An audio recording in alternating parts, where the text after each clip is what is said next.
नमस्कार, India news देख रहे हैं आप। आपके साथ मैं अभिषेक पांडे और इस बुलेटिन में हम बात करेंगे हमारे खास सेगमेंट में आतंकी डॉक्टर की भूल के बारे में। अल फलाह विश्वविद्यालय दिल्ली कार विस्फोट मामले में जांच का केंद्र बना हुआ है। कहा जा रहा है कि यहां आतंकियों के बीच कई तरह के मतभेद भी थे और कोई आतंकवादी संगठन आईएसआईएस की विचारधारा का पालन करता था, जबकि अन्य आरोपी आतंकवादी संगठन अलकायदा की विचारधारा में विश्वास रखते थे। सूत्रों के अनुसार उमर ने अक्टूबर में जम्मू कश्मीर के काजी कुंड का दौरा वो भी किया ताकि संगठन के सदस्यों के साथ मतभेद सुलझाए जा सके और यह सुनिश्चित किया जा सके कि वे कई विस्फोटों को अंजाम देने के अपने मिशन में कामयाब हो सके। उमर उन नबी की I-20 कार में लाल किले के पास विस्फोट होने से 15 लोग मारे गए और कई अन्य लोग घायल हुए थे। डॉक्टर उमर अपने सहयोगियों शाहीन सईद और मुजम्मिल शकील की गिरफ्तारी के बाद घबरा गया। वो ये भूल गया कि लाल किला सोमवार को बंद रहता है और जब वो पार्किंग स्थल पर पहुंचा तो देखा कि वहां कोई भीड़ नहीं थी। पार्किंग स्थल के अंदर 3 घंटे इंतजार करने के बाद वो बाहर निकला और लाल किला मेट्रो स्टेशन के एक ट्रैफिक सिग्नल के पास अपनी I-20 कार में धमाका कर दिया। लाल किले की वो खौफनाक शाम, एक भूल ने बिगाड़ा उमर का काम। षड्यंत्र था बहुत बड़ा, आतंकियों का आपस में था झगड़ा। आईएसआईएस अलकायदा संगठन, आतंकियों का अलग अलग मन। दिल्ली ब्लास्ट में नया खुलासा, SOGSIA ने तुफैल को पकड़ा। हरियाणा के फरीदाबाद स्थित अल फलाह विश्वविद्यालय से संबद्ध कश्मीरी डॉक्टर उमर दिल्ली कार विस्फोट मामले का केंद्र बना हुआ है। वो आतंकवादी संगठन आईएसआईएस की विचारधारा का पालन करता था, जबकि अन्य आरोपी आतंकवादी संगठन अलकायदा की विचारधारा से प्रभावित थे और उसी में विश्वास करते थे। आईएसआईएस और अलकायदा दोनों की जड़ें सलाफीवाद और जिहादवाद में हैं, फिर भी उनकी मूल विचारधारा हिंसा फैलाना ही है। बताया जा रहा है कि उमर दिल्ली विस्फोट के पीछे के सफेद पोश आतंकी मॉड्यूल में सबसे ज्यादा कट्टरपंथी था। सूत्रों के अनुसार उमर ने अक्टूबर में जम्मू कश्मीर के काजीगुंड का दौरा किया ताकि संगठन के सदस्यों के साथ मतभेद सुलझाए जा सकें और यह सुनिश्चित हो सके कि वे कई विस्फोटों को अंजाम देने के अपने मिशन में कामयाब हो सकें। हालांकि इन आतंकवादियों में विवाद सिर्फ विचारधारा को लेकर ही नहीं था। उमर के अन्य सदस्यों के साथ वित्तीय और हमले को अंजाम देने के तरीके को लेकर भी मतभेद थे। सूत्रों का कहना है कि जांच एजेंसियों की गिरफ्त में मौजूद अदील अहमद राठौर से उसके गंभीर मतभेद थे। अदील भी उमर के साथ विस्फोट का साजिश करता है। पता चला है कि मतभेदों के चलते ही अदील अहमद राठौर की शादी में उमर शामिल नहीं हुआ। उमर उन नबी के कारण लाल किले के पास विस्फोट में 15 लोगों की जान चली गई और कई अन्य घायल हो गए। उमर ने कथित तौर पर शुरुआत में लाल किले की पार्किंग के पास बम विस्फोट करने की योजना बनाई थी, जो एक पर्यटन क्षेत्र है और जहां एक व्यस्त बाजार भी है। लेकिन सफेद पोश आतंकी मॉड्यूल की व्यापक जांच के सिलसिले में अपने सहयोगियों शाहीन सईद और मुजम्मिल शकील की गिरफ्तारी के बाद वह घबरा गया। वह यह भूल गया कि लाल किला सोमवार को बंद रहता है और जब वह पार्किंग स्थल पर पहुंचा तो देखा कि वहां कोई भीड़ नहीं थी। पार्किंग स्थल के अंदर 3 घंटे इंतजार करने के बाद वह बाहर निकला और लाल किला मेट्रो स्टेशन के एक ट्रैफिक सिग्नल के पास अपनी I-20 कार में धमाका कर दिया। दिल्ली में लाल किले के पास हुए धमाके के मामले में जम्मू कश्मीर के एक संदिग्ध को हिरासत में लिया गया है और उससे पूछताछ चल रही है। इसका नाम तुफैल अहमद बताया जा रहा है और यह पेशे से इलेक्ट्रीशियन है। उसे साउथ कश्मीर के पुलवामा के एक इंडस्ट्रियल एस्टेट से पकड़ा गया है।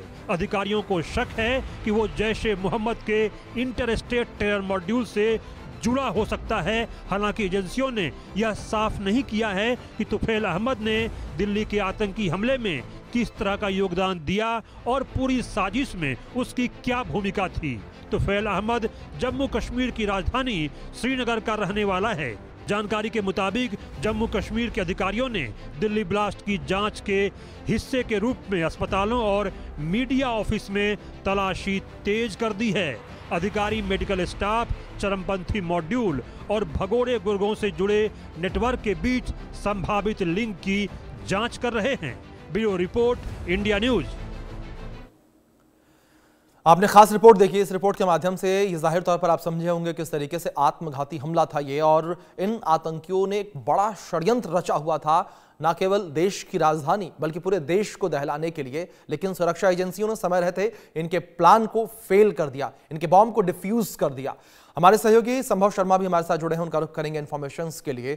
संभव, अगर इस पूरे केस को लेकर बात करें, लगातार जांच पड़ताल बढ़ती चली जा रही है, और संभव एक चीज और गौर करने वाली है कि जैसे जैसे ये जांच दिन पर दिन आगे बढ़, जो आरोपी हैं इनको पेश किया जा रहा है। लगभग 6 गिरफ्तारियां और 6 लोगों को अब तक यहाँ पर एनआईए की विशेष अदालत में पेश किया जा चुका है। स्पेशल एनआईए कोर्ट यहाँ पर है जहां पर इनको पेश किया गया है। अगर मैं बात करूं तो लगभग सभी को एक ही कोर्ट में पेश किया गया है, और ये है स्पेशल एनआईए जज अंजू बजाज की कोर्ट, जो एनआईए की कोर्ट है, और लगभग सभी को 10 दिन की एनआईए कस्टडी में भेजा जा रहा है। और जैसे जैसे सभी आरोपी गिरफ्तार हो रहे हैं और गिरफ्तार होने के बाद मतलब उनसे बातचीत की जा रही है, और एनआईए नेशनल इन्वेस्टिगेशन एजेंसी जैसे जांच को आगे बढ़ा रही है, कड़ियां जुड़ती हुई नजर आ रही हैं। जैसा कि आप दर्शकों को रिपोर्ट के जरिए बता रहे थे, बिल्कुल वैसे ही कड़ियां जुड़ती हुई नजर आ रही हैं। हालांकि कुछ ऑफिशियल कहना कठिन होता है जब तक नेशनल इन्वेस्टिगेशन एजेंसी जो पूरे मामले की जांच कर रही है वो अपने आप से कुछ ऑफिशियली ना कहे। लेकिन सूत्रों के हवाले से कई खबरें सामने आ रही हैं कि जो इन्वेस्टिगेशन है, जांच है, वो चल रही है। अगर हम बात करें तो सूत्रों के अनुसार ही ये खबर है कि अक्टूबर में जम्मू कश्मीर के काजीकुंडा का उमर ने दौरा किया था, और ताकि संगठनों को वहां के जो सदस्य थे उन सबसे मिला जा सके, और एक दूसरे से एक तरह से जो आपसी जो डायलॉग है वो एस्टेब्लिश किया जा सके, और जो मतभेद है वो सुलझाए जा सके। सूत्रों के हवाले से माने तो इनमें से कई लोग जो आईएसआईएस, जो इस्लामिक स्टेट की जो आइडियोलॉजी है आईएसआईएस की, उसको फॉलो करते थे, और कुछ और जो पाकिस्तानी आतंकवादी संगठन है वहां की आइडियोलॉजी को फॉलो करते थे। और सभी की लगभग जितने अक्यूज हैं सभी से बातचीत एनआईए नेशनल इन्वेस्टिगेशन एजेंसी कर रही है। 6 लोगों की गिरफ्तारी, 6 से बातचीत की जा रही है, और लगातार एनआईए जांच कर रही है। और दूसरी तरफ अल फलाह यूनिवर्सिटी के जो एक तरह से चांसलर थे, जो डॉक्टर मुजम्मिल उनसे भी एनफोर्समेंट डायरेक्टरेट प्रवर्तन निदेशालय बात कर रही है, और सभी तार जोड़ने की कोशिश कर रही है कि आखिर ये इन्वेस्टिगेशन के बाद ये जो बेसिक समझ में आ रहा है वो यही है कि हाँ, इनका कुछ बड़ा करने का प्लान था, और उस पर एक तरह से ये एक जो देखने को मिला दिल्ली में ब्लास्ट, वो एक छोटा सा मॉड्यूल का ऑपरेशन था, कुछ बड़ा होने की संभावना थी, और जो तारीखें थी वो आगे की थी। हालांकि एनआईए ने ऑफिशियली अभी कंफर्मेशन किसी चीज का नहीं दिया है, क्योंकि क्या होता है कि एनआईए जो बात कहती है वो स्पेशल एनआईए कोर्ट में कहा जा रही है, जो कि इन कैमरा हियरिंग हो रही है, और इन कैमरा हियरिंग में ऑफिशियली कुछ भी कहना मुश्किल होता है, क्योंकि प्रेस रिपोर्टर्स अंदर अलाउ नहीं होते। हालांकि जज जरूर पूछते हैं कि आपने किसी को अरेस्ट किया है तो किस वजह से अरेस्ट किया है, क्योंकि अभी फिलहाल जो काउंसलर एक्सेस की बात थी उसको लेकर दिल्ली हाई कोर्ट में फ्राइडे को सुनवाई थी। हालांकि जो मेरिट ऑफ द केस है, जो केस की मेरिट है, उस पर बातचीत नहीं हुई,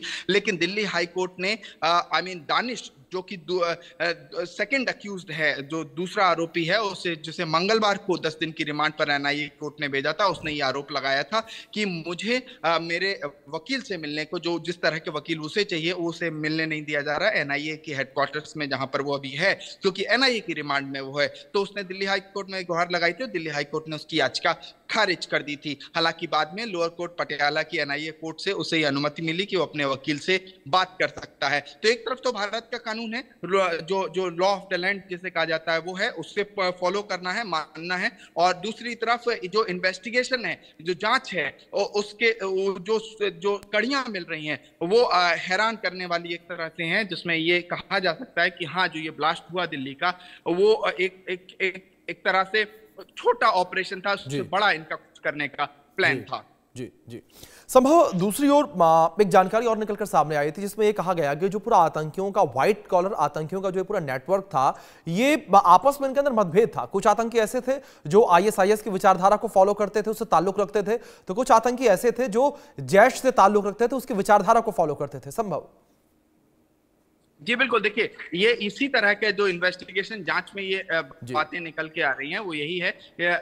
स्वाभाविक है कि इस तरह का जो टेरर मॉड्यूल है उसकी जो मानसिकता होगी वो प्रजातांत्रिक तो नहीं होगी। अगर प्रजातांत्रिक मानसिकता है तो प्रजातंत्र में सबके लिए अपनी बात रखने का अधिकार है, प्रोटेस्ट की जा सकती है, शांतिपूर्वक मार्च निकाला जा सकता है। और भारत में मतलब ऐसा नहीं है कि प्रोटेस्ट नहीं हुई, हमने पूरा किसान आंदोलन देखा था यही पूरी इसी दिल्ली की धरती पे। लेकिन अगर कहीं पर जो मंशा है वो वायलेंस की है और जहां पर एक तरह से वायलेंस का सहारा लेना है और वो गलत हो जाता है, वो कानून के खिलाफ है। वो और खासकर तब जब इंस्पिरेशन ली जा रही है वो आईएसआईएस से। बिल्कुल संभव, जो आपने एग्जांपल दिया बिल्कुल सटीक आपका यह एग्जांपल है।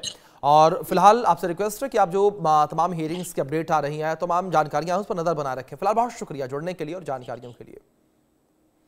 तो जाहिर तौर पर जिस तरीके से अगर आतंकियों के नेटवर्क को लेकर बात करें तो लगातार इस पूरे नेटवर्क को खंगाला जा रहा है। जहां जहां तक इनके तार जुड़े हैं वहां वहां तक जांच की आंच पहुंच रही है और जो लोग भी इनसे इंटरलिंक्ड बताए जा रहे हैं या पाए जा रहे हैं उन्हें हिरासत में लिया जा रहा है, उनसे पूछताछ की जा रही है। एनआईए किसी भी तरीके की कोई ढील इस पूरी कार्रवाई में नहीं बरत रही है क्योंकि इतना सेंसिटिव ये मामला 2700 किलो अमोनियम नाइट्रेट विस्फोटक सामग्री का मिलना अपने आप में यह बताता है, दर्शाता है कि किस तरीके से यह मॉड्यूल लगातार काम कर रहा था।